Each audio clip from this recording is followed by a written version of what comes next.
दोस्तों आज के इस वीडियो में हम डिस्कस करने वाले हैं LIC के एक प्लान के बारे में जिसका नाम है LIC जीवन अमर।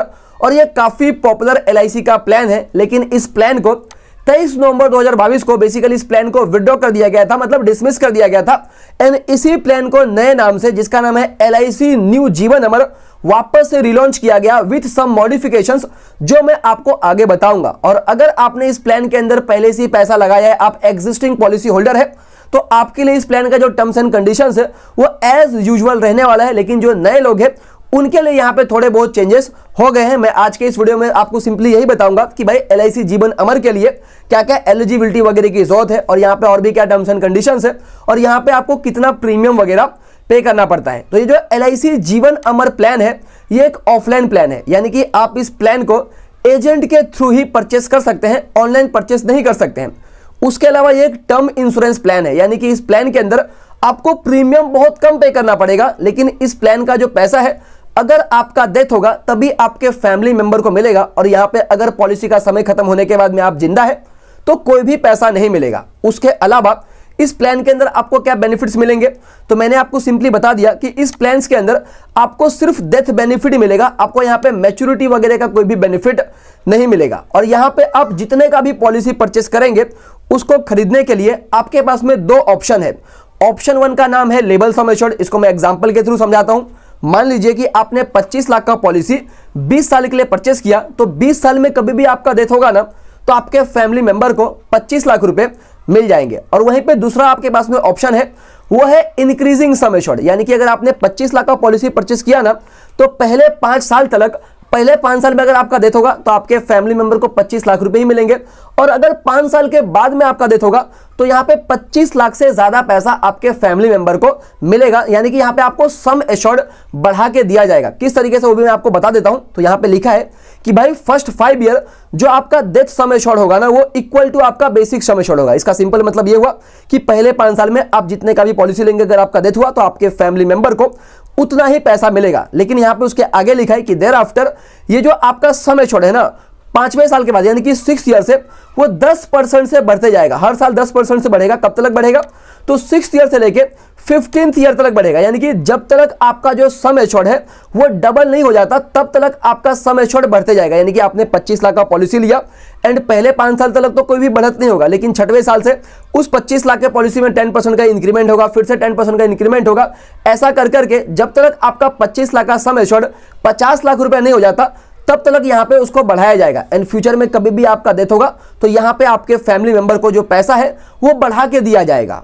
उसके अलावा यहाँ पे LIC का जो न्यू जीवन अमर प्लान है जिसका प्लान नंबर है 955, तो इसके हम एलिजिबिलिटी कंडीशन और अदर रेस्ट्रिक्शंस के बारे में डिस्कस कर लेते हैं। तो इस पॉलिसी को परचेस करने के लिए आपका जो मिनिमम एंट्री एज होगा वो होगा 18 साल, और यहाँ पे जो मैक्सिमम एंट्री एज है वो है 65 ईयर, यानी कि अगर आपका उम्र 65 साल के ऊपर है तो आप इस पॉलिसी को नहीं खरीद सकते हैं। उसके अलावा यहाँ पे जो मैक्सिमम मैच्योरिटी एज होगा वो होगा 80 ईयर, यानी कि आप अपने एज के किसी भी साल में पॉलिसी को परचेस करेंगे, 80 साल के आगे आप इस पॉलिसी को कंटिन्यू नहीं कर सकते। यानी कि अगर आप इस पॉलिसी को 60 साल की उम्र में खरीदेंगे तो मैक्सिमम आप 20 साल तक ही इस पॉलिसी को कंटिन्यू कर सकते हैं। उसके अलावा यहाँ पे अगर मैं मिनिमम बेसिक सम एश्योर्ड की बात कर लूँ तो यहाँ पे आपको कम से कम 25 लाख रुपए का पॉलिसी परचेस करना पड़ेगा, और मैक्सिमम जो बेसिक सम एश्योर्ड है उसका कोई भी लिमिट नहीं, आप कितने का भी 1 करोड़ 5 करोड़ का पॉलिसी परचेस कर सकते हैं आप अपने इनकम के हिसाब से। उसके अलावा यहाँ पे अगर मैं पॉलिसी के टर्म की बात कर लूँ तो यहाँ पे आप चाहे तो 10 साल से लेकर 40 साल के लिए पॉलिसी परचेस कर सकते हैं, यानी कि अगर किसी का उम्र है 30 साल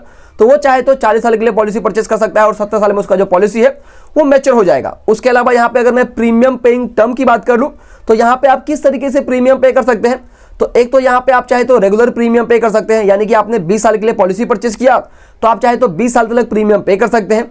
उसके अलावा यहाँ पे आपके पास में जो दूसरा ऑप्शन है वो है लिमिटेड प्रीमियम, यानी कि मान लीजिए कि आपने परचेस किया पॉलिसी 25 साल के लिए एंड आप चाहते हैं कि यार मुझे 25 साल तक प्रीमियम पे नहीं करना है, मैं 15 से 20 साल यानी कि समय से पहले प्रीमियम को पे करके खत्म करना चाहता हूं।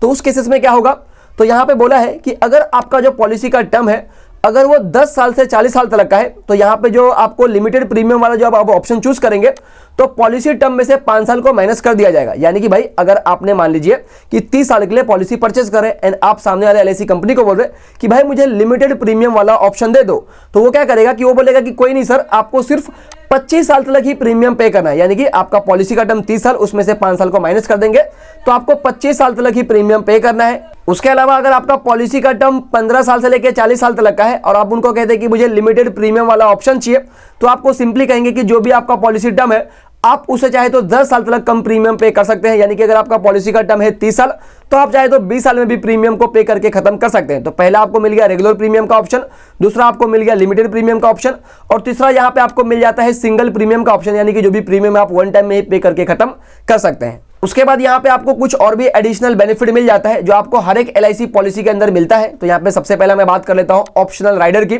तो यहाँ पे आपको एलआईसी का एक्सीडेंटल राइडर बेनिफिट मिल जाएगा, यानी कि अगर आप ये बेनिफिट लेते हैं तो इसके लिए आपको एक्स्ट्रा प्रीमियम पे करना पड़ेगा।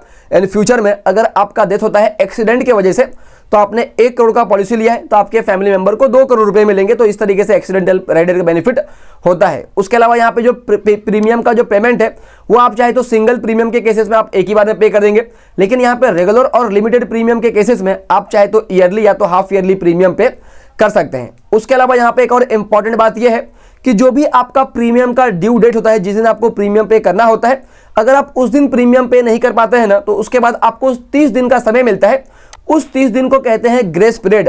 तो यहां पे बोला है कि अगर आप अपने प्रीमियम को ग्रेस पीरियड के अंदर भी पे नहीं कर पाते, यानी कि ड्यू डेट हो गए, 30 दिन और भी खत्म हो गए, और फिर भी अगर आपने अपने प्रीमियम को पे नहीं किया, तो आपका जो पॉलिसी है वो लैप्स हो जाएगा, यानी कि बंद हो जाएगा।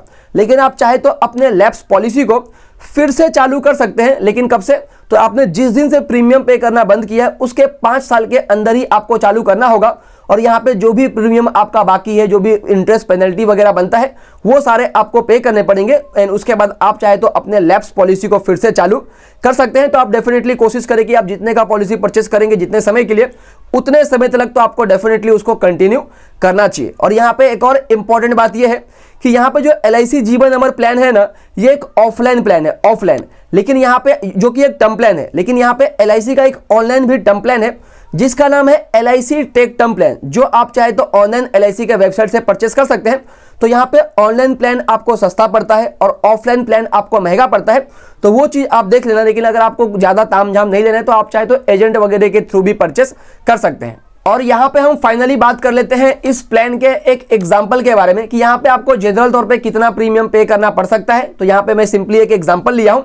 मान लेते हैं कि आपने 25 लाख का एक पॉलिसी परचेस किया है और यहाँ पे जो आपका पॉलिसी का टर्म है वो है 40 साल, यानी कि आपने 40 साल के लिए पॉलिसी परचेस किया है। और यहाँ पे जो आप प्रीमियम पे करेंगे वो मैं मान के चलो कि आपने रेगुलर प्रीमियम वाला ऑप्शन चूज किया है, तो यहाँ पे आप 40 साल तक प्रीमियम पे करने वाले हैं। और यहाँ पे जो आपका एज है वो मैं मान के चलो कि आपका जो एज है वो है 26 साल। तो यहाँ पे अगर आप ईयरली प्रीमियम पे करना चाहते हैं हर साल में, तो यहाँ पे आपको हर साल 7,468 रुपीज का प्रीमियम पे करना पड़ेगा, यानी कि ऑन एवरेज मान के चलिए कि आपको 750 रुपए का प्रीमियम पे करना पड़ेगा, जिसके अंदर में आपका 6,325 रुपया प्रीमियम होगा और बाकी का 1,138 रुपीज का टैक्स होगा। और वहीं पे अगर आप हाफ ईयरली प्रीमियम पे करना चाहते हैं तो यहाँ पे आपको हर 6 महीने में 3,807 रुपए का प्रीमियम पे करना पड़ेगा। तो मेरे हिसाब से मैंने आपको हर एक चीज समझा दिया। फिर भी अगर आपका कोई डाउट है तो नीचे कमेंट करके जरूर बताना।